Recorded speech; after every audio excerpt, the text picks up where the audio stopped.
past king. He is coming to you from the east, Hong Kong.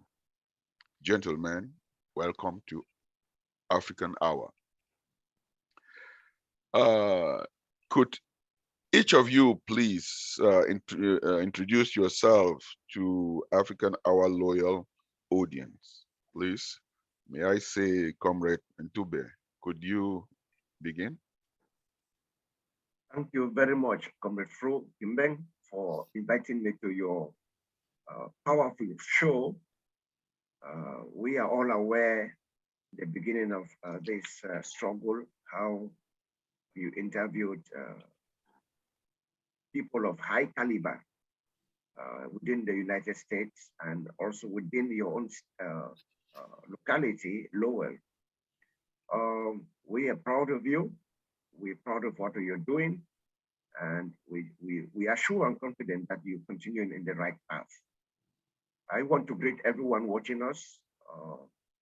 My name is Ntube Francis. I live in Italy, the chairperson of the SCBC television, and now I have been called to serve as the Secretary of State for Mobilization, Outreach, and Collaboration, which is a new department that has been created to emphasize on the importance of this issue, because we've found that our people have been driven apart from the initial collective consciousness that we had. And so we want to show proof by creating this department that will go along to usher in a new wave of connection with other groups and other movements. We know that one person, one group state cannot sweep the house. One group, no single individual can take us to destination. So we want to show proof to people that we are interested in this. We may not agree on many issues. We may disagree on a few. We may even have different directions, different things we want to do. But we must show proof to our people in the diaspora, to our people in ground zero, and to the international community that we mean business. So thank you very much, comrade, for having me. And I want to extend my salutations also to Capo Daniel, that I'm happy to have it here. Thank you. Over to you, Comrade Capo Daniel. Yeah, thank you, Nkimbeng, for having me again for the second time.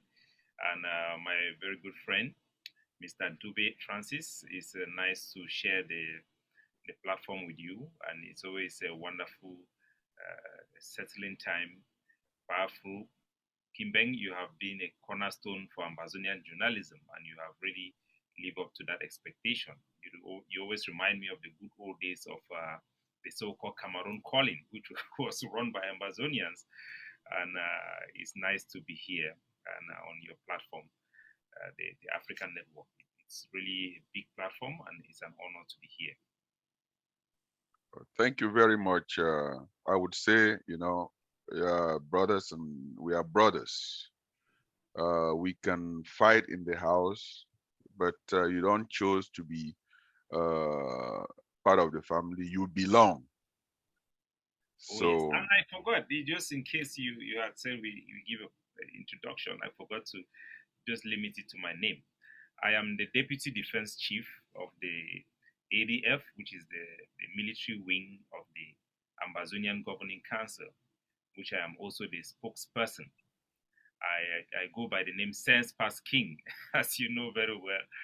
And I have also served the IG of Sisekwa Yuktabi as a top aide.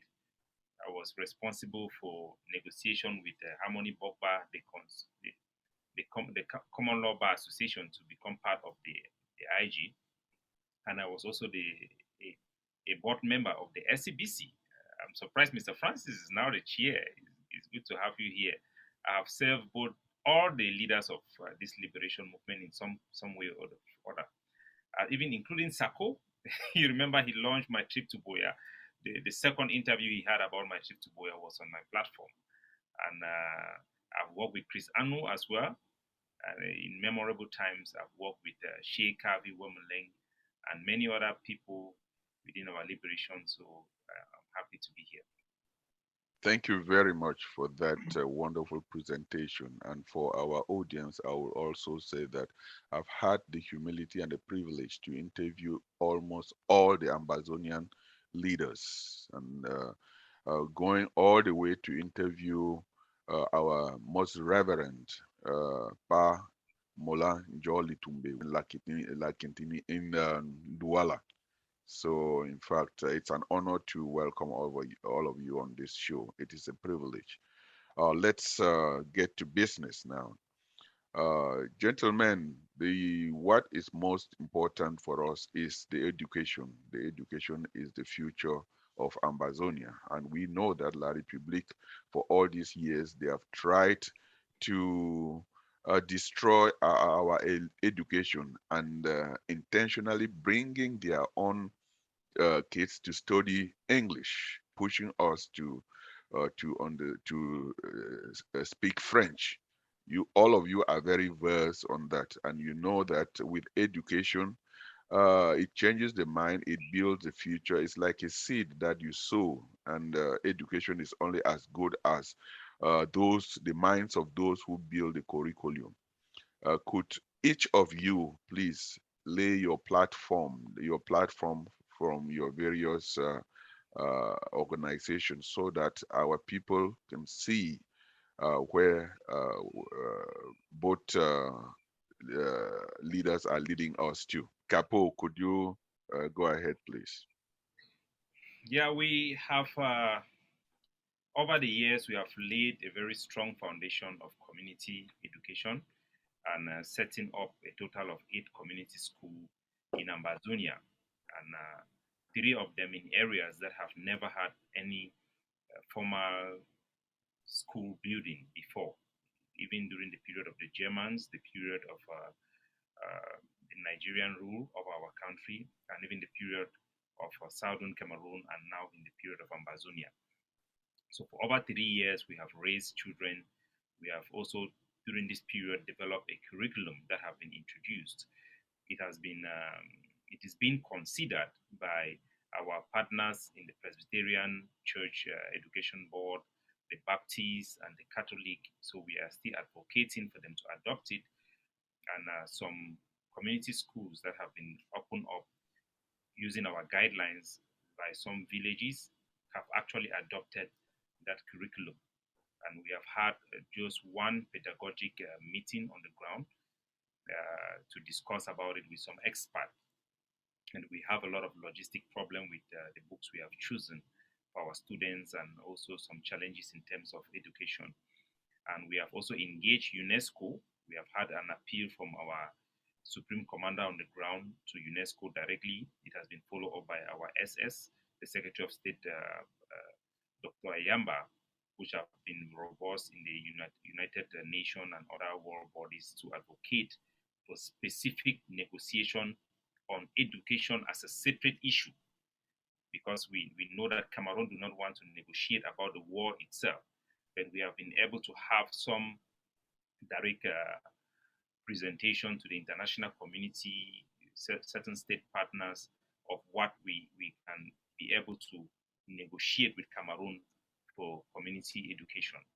And the Cameroon government have reacted very brutally, banning basically 90% of schools in our territory, including the schools of Presbyterian Church, Baptist Church, and Catholic Church, and even Islamic churches, Islamic schools have been banned by the Cameroon government. They have tried to make it publicly, but they have publicly released statement that ban schools in Boyo and also in Meme.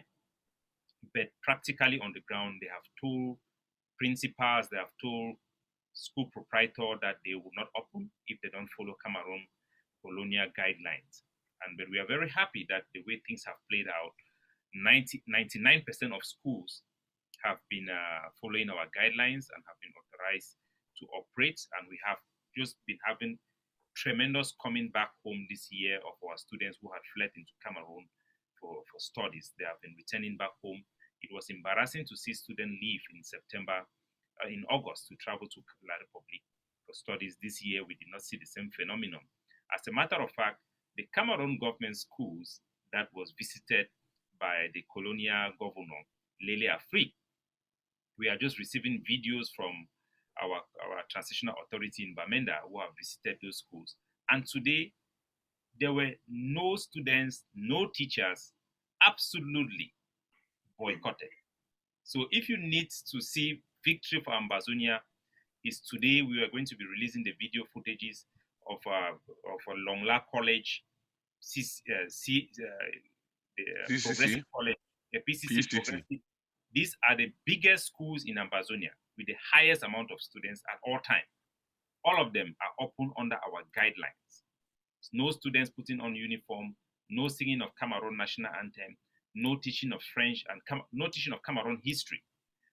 And the issue of Cameroon French, they are still debating. They are saying that it's an international language, not just for La Republique, and it does not have elements of indoctrination of Cameroon identity.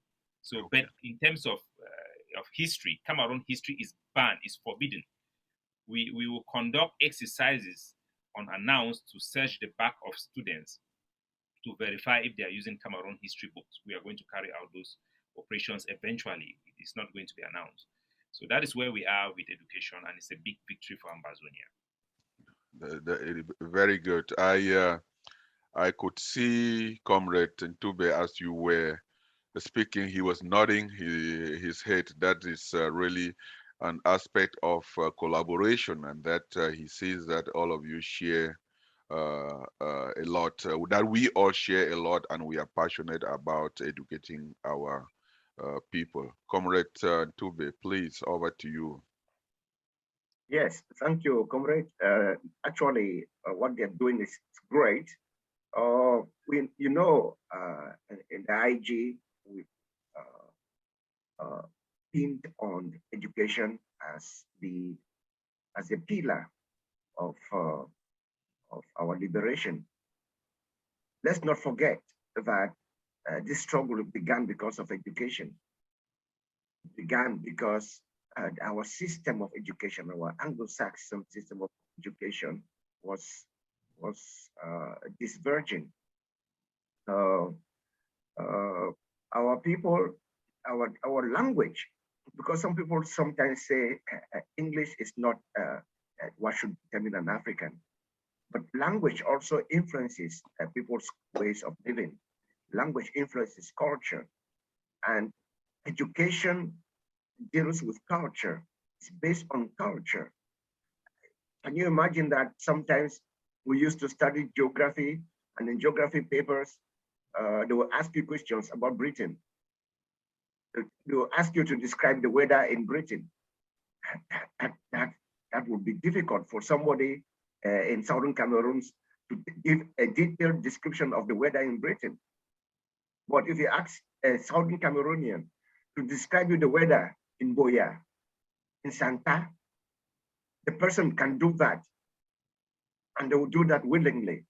So education is based to advocate for things which are local, for our geography, for our geopolitical system. That is why we are fighting, not just because we are English speaking, but because this is our culture. We know no other culture. And so education should also be vocational. It should not be an education where people are made to become doctors without a specific vocation. It should be vocational, and that people must not climb all the echelons to be able to start working. So we have been pointing on that. Now we have an able personality at the helm of the education department in the name of Comrade Dr. Telford Guana. He's coming up with a blueprint, an important blueprint that we are going to propose to the Ambazonian people. Because as we usually say, we are just of service in this revolution. And whatever we do, we propose to the people, we propose to all the various groups for us to sit down together and see how better we can improve, on the educational program. So as concerns education, there are a few things for us to take note of, okay? And that will be, we want to maintain the Ambazonian educational heritage. That's the first thing we want to do. We want to stop undesirable social and psychological engineering. We want to allow our children to attend school under secure physical and educational environment. We know also that as of now, as Capo Daniel has just said, our children are being barred from going to school. Being barred doesn't mean that La Republique would say that we have barred you from going to school. When you have the military present everywhere around the local systems, it's difficult for children to go to school with a clean mind. As Capo was saying also, we're working a lot with the communities, local communities, to encourage them to go to school unidentified without their uniforms, so that they be safe. We want to also emphasize that our educational system will have to commit to certain international standards. Okay, we want also to commit to Article 26, which is associated with the UDHR. We want to develop our national policies in line with the CESAR, which is a 1625, as a reference point. These are all educational vectors, which once we have it as a people, even before we achieve our full independence, we can start doing the work. What about the curriculum? There's a lot on the way about the educational curriculum. For over 5 years now, we've been working a lot on the curriculum. We even encouraged the televisions. Capo Daniel, they have their TV. SCBC is there. We're always having educational programs on SCBC that can educate the people, even by TV. We're supposed to start hammering on encouraging the encouraging NGOs and civil societies to start educating our children from distance. This is very important because without education, we cannot pull this war alone. We cannot pull this struggle alone because some of us will become old and we need a new generation to continue. And that generation must be more powerful than we are. There is nothing that makes La Republique so afraid of us but our education, our level of education. Not just the program, but the way we were educated. Because we were educated together with culture. And this culture is part of us. That is why we are committed to doing things together, because that is who we are.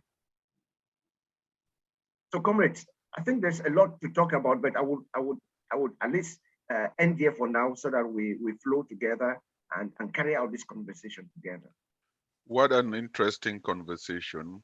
And we should equally understand that La République, as all of you have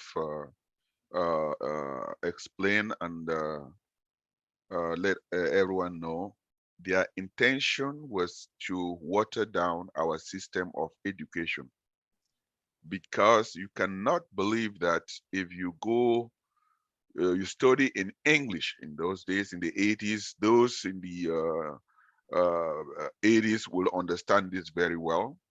From high school, you go to Yaoundé, they had only one university and everything was French.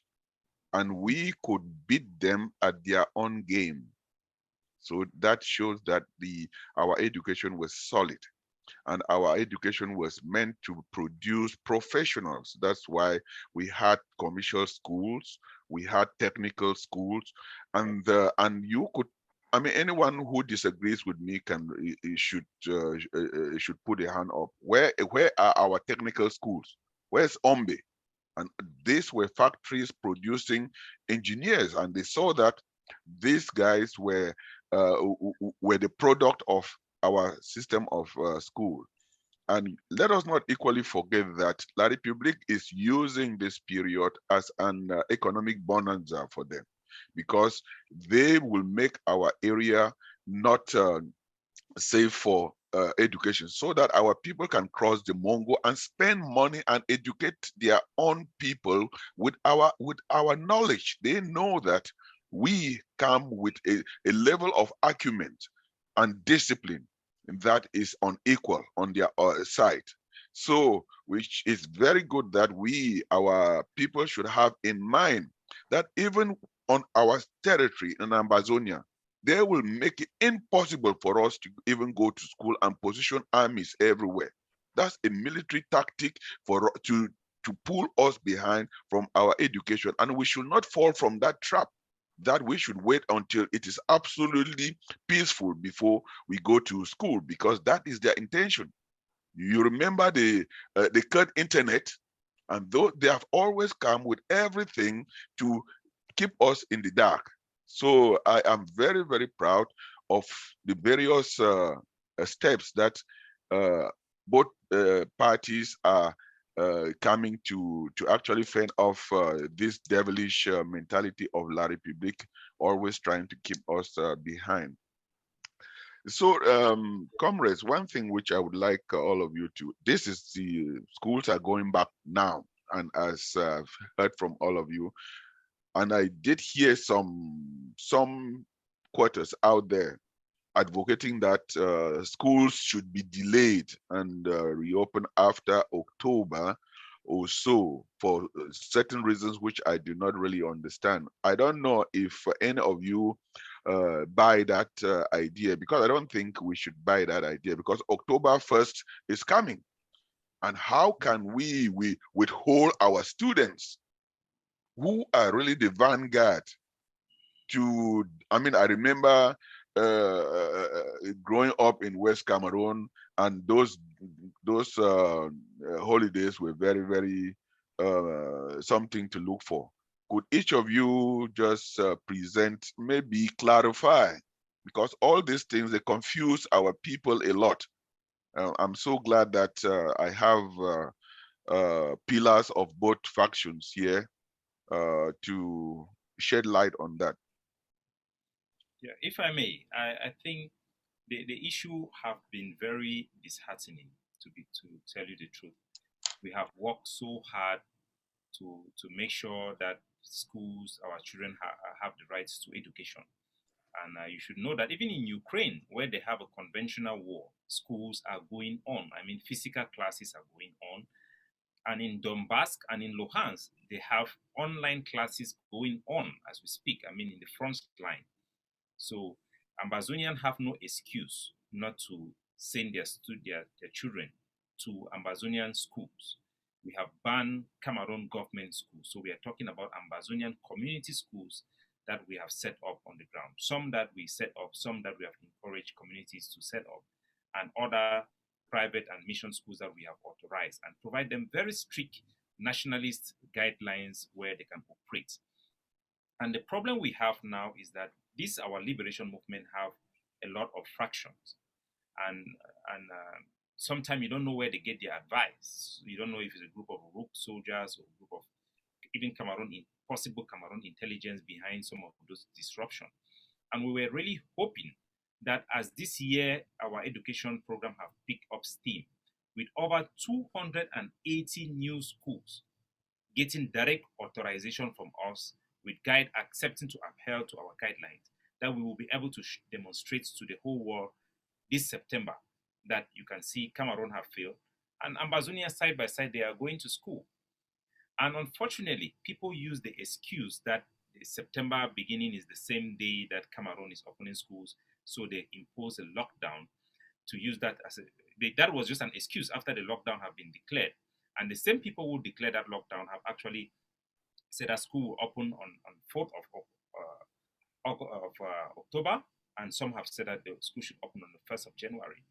And all of these groups that have declared this school lockdown and date of schools to open have never presented to the Ambazonian people any school they have authorized or any school they have opened in Ambazonia. So we believe that the organization that have put more effort in this school issue should be given some respect and some privileges when it comes to deciding on how school should go. And we should do it as a family in consultation, not unilaterally. But at least those who have been championing this issue and have showcased to the Ambazonian people on 1st of October the previous 2 years of our community school marching with uniforms. I mean, on camera, we have shown more than 2,000 Ambazonian community school students that have been marching. So we hope that people should take precedence from us. And in particularly to the IG care, which we are campaigning publicly, that they should to endorse our education policy, because right now the policy of the IG care is a little bit vague. It says that parents should make the choice. I think the IG care and IG 1, 2, 3 is the same policy, that parents should decide based on the security situation whether to send their children to school or not. And the forces on the ground are in a state of confusion, because when they find respectable organization like the IG care being ambiguous, it gives space for rogue actors to fill the gap and mislead and misguide some forces that don't appear under any political structure to carry out actions like the lockdown that they declared, which disrupted our community school. So we want the IG care, which is reputable, to also support what we are doing, not just behind the scene, but to actively endorse this policy, or even bring more policy that is specific, so that soldiers on the ground should know that our fight is not against education. Because some of them, they just think we are fighting education. And they think that if schools are going on, it means that the war is over. There is a lot of ambiguity down there, and it's something that we think that if the IG endorses or support our policy, or even come up like we hear Dr. Ngwana is developing a policy for the IG care, should expedite that process. Because when you have certainty from the major organization, the Ambazonian Governing Council and the IG care, then you have more clarity on ground zero. People are not confused, and you leave little space for rogue actors to sabotage, and even to Cameroon government, who is fighting so hard against this. They don't want this school this school system to be exposed. They have made it clear, and we don't want some forces who are misguided to help Cameroon unintendedly. So,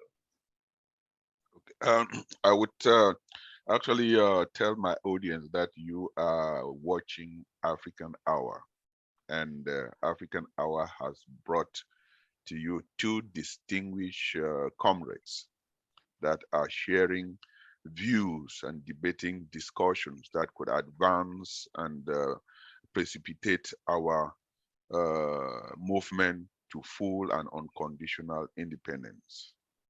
By these two comrades to agree to come on the show and speak about the issues that affect all of us, shows already the collaborative action effort that both of these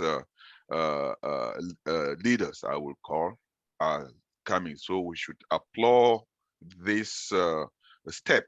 It can be a step, a baby step, but it is a step to the right direction of cooperating and fighting one and only enemy that we have, La République.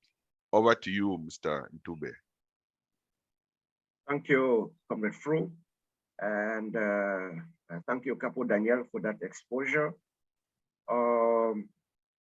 We know this is a complex matter. As he rightly said, we have so many factions. I mean, so many factions. We can, just like we have so many churches in the world. You see, some people, you can even call some individuals, please come join us, let's do something. No, I'm doing it alone. I sponsor some people back home alone. I do it by myself. I do it directly. You know, so many factions. And when where there is anarchy, everybody rules, everybody is a lord. And that's what we are like kind of experiencing, where we don't have common consensus on activity, on action plans. I agree with Capo Daniel that we need to work together. I think we are important movements. The IG Care, and which we don't like to call IG Care, but again, care is our project. So it's not wrong even to call us IG Care, because we care. The EGOC are important movements in this revolution, and we really need. We've tried on so many occasions to work together. He made a request here that we should actively endorse EGOC project for education. That's a great possibility. Why not? I would just want to return this request with another request, that we hope that, because with EGOC, we've been trying to do things just at the nick of success, something would break off.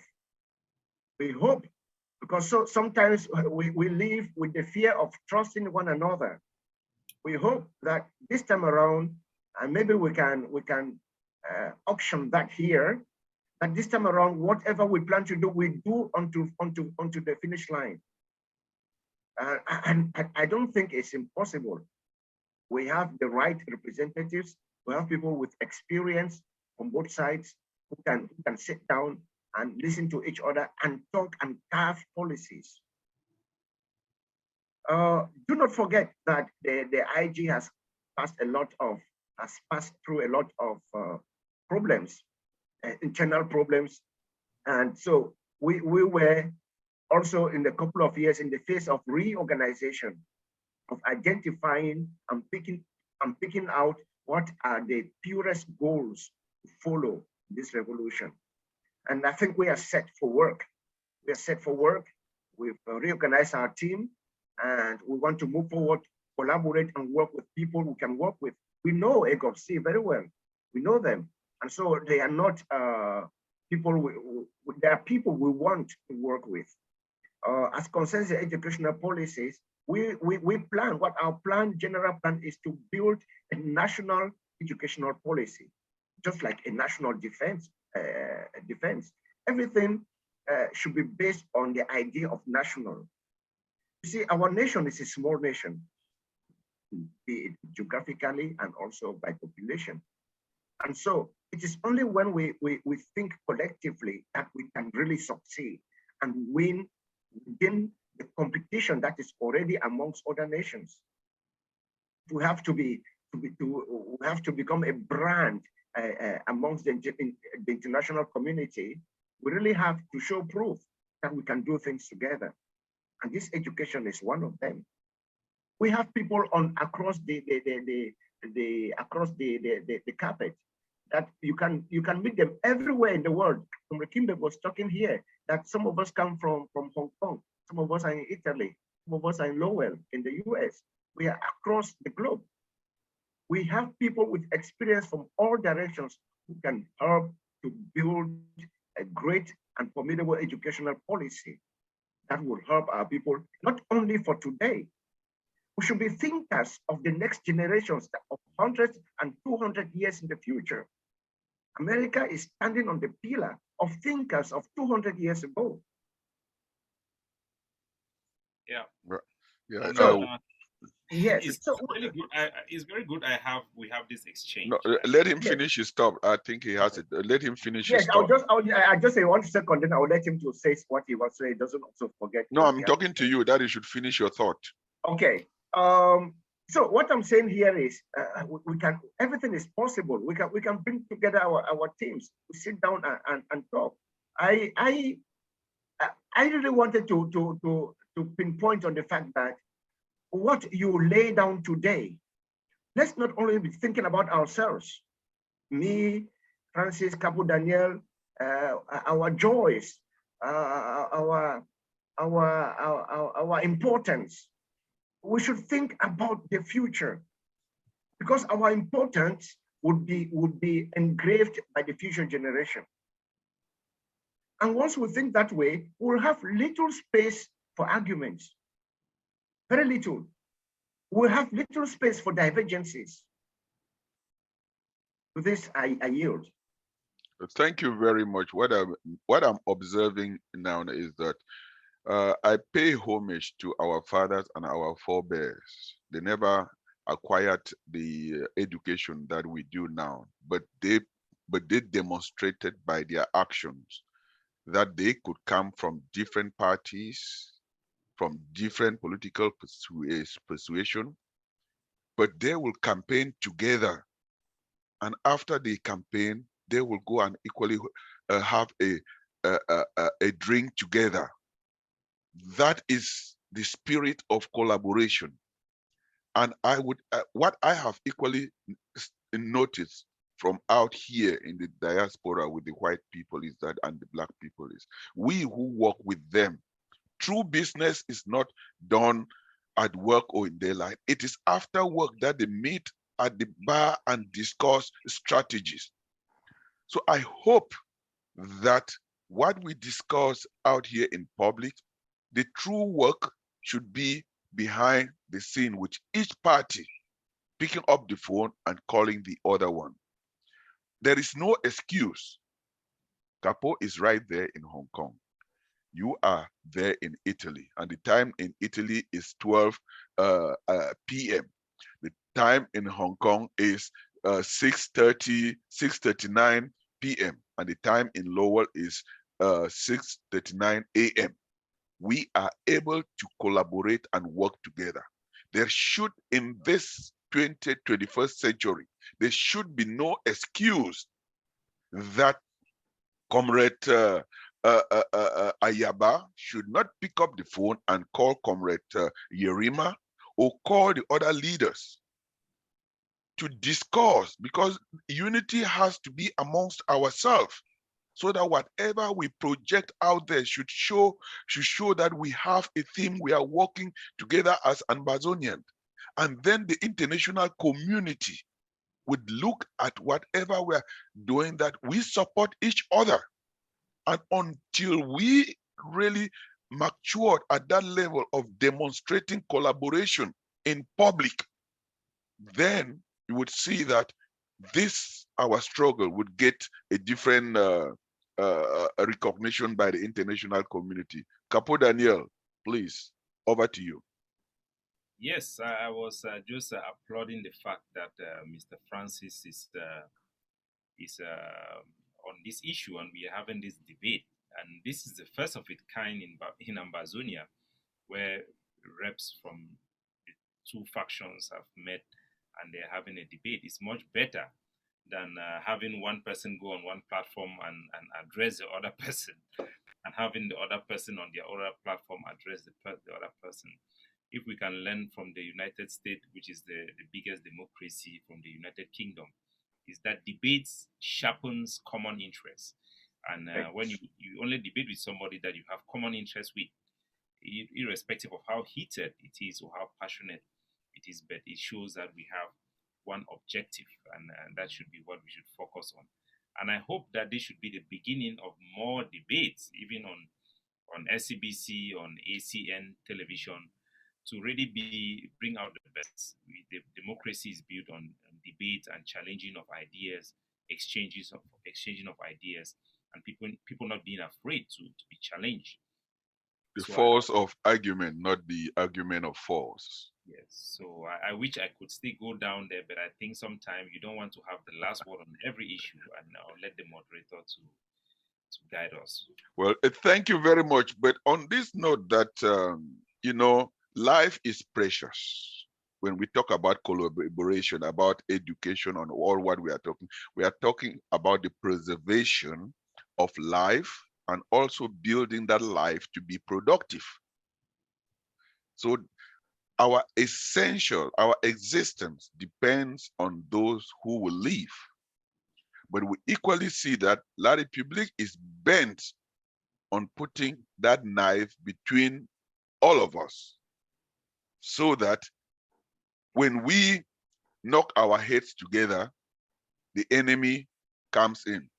If there is no enemy, if there's no division within the house, we can, you will not be able to see cracks that will let the enemy come in.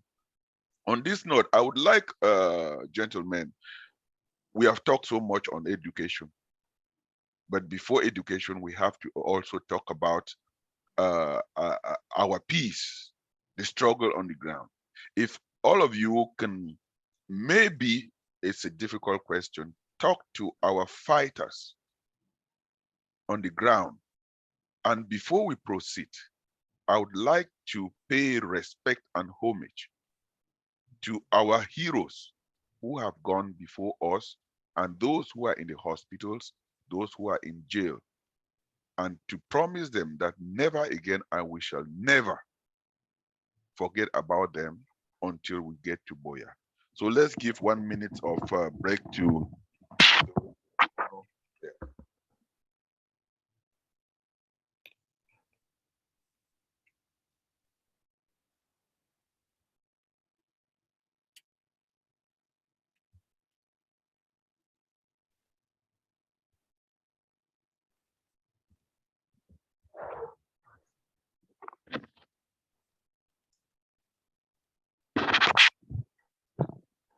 their sacrifices shall never go in vain, and we shall not stop until we get to Boya. So, comrades, patriots, I will open it for each of you to address the issue of unity amongst unity in collaboration, not really unity of collaboration, because the question of unity is quite not attainable without collaboration, of collaboration of our valiant soldiers on the ground, as well as of our communities on the ground, because our communities too, like we say in Mancon, that the eye of the quick for is the grass. That, I mean, all of us understand that. So the army, our fighters on the ground, can only be as efficient if the grass can help them to be able to work well. So please, each of you, could you address or speak to, pay homage to what is going on? Mr. Ntube, could you lead it, please? Okay, thank you for giving me this honor to talk to our valiant warriors. If the revolution is still alive, it's because they are alive. Alive not only in the body, but alive in the mind and in the spirit. They are fully conscious of their call. They are fully conscious of their sacrifice. And I think they're going a step ahead of us to show this unity that we are all hammering for. There is nothing that we can say better than what those guys have shown us. They have shown us that governance is doing. Governance is not just speaking, but doing. I always believe that what we think must be transformed into what we do and must be shown by what we have done. Our fighters have done everything. But there's just one aspect that our fighters are still having a lot of difficulties, that of interrelationship with the local population. Many times we still have difficulties and differences between the thoughts, the local population, and the thoughts of our fighters. And I think that that loophole cannot be filled by our fighters, but by the diaspora. The diaspora should transform itself as an instrument of education, of revolutionary education, of revolutionary information, and revolutionary advice to our people back home, to empower and build the capacities of our populations to understand the importance of our fight. It is not the fight we started, The fight we are resisting on so that we can survive as a people. We already know that our people have accepted the country Sunday. I think that is the only thing that has remained in the mindset, as collective mindset of our people, country Sunday, which maybe it has been transformed into something different from the original purpose, and which is sad to hear. Because the original purpose was to show the Republic that we can decide as a people. Country Sunday in some areas has been transformed into drinking parlors and people do their personal things without any meditation about the struggle. We also have another section of our population which is against our struggle because maybe they thought that we're going to gain independence in 1 or 2 years. And they don't know if they have to look into the history of resistance and revolutions in different countries. They would understand with us that a revolution is not fought in a year because the oppressive regimes never let it go so easily. Ambazonia has a clear case of independence, a clear legal case, a clear geopolitical case, a clear cultural case, a clear linguistic case towards our independence. And the Republic is aware. That's why they are attacking us. So I want to give 21-man gun salute to our warriors. Salute spiritually those who have left us. Salute the women who are supporting them. Salute the business people who are supporting them and to encourage them to stand firm. The key word is national interest. The key word is national interest. We may not see our independence coming. Let's stand on the top of the hill and see it, and gaze on it, and rejoice over it, and hope for it. Then maybe we shall be built internally to resist and to stand firm together. Then we shall succeed. God save Ambazonia. On that note, I will quote the one that everyone probably knows. I have seen the promised land. I may not get there with you, but I know it is there. It is there. Dr. Martin Luther King Jr. We are seeing the promised land. We may not get there with everyone, but in the end, our people will get to the promised land.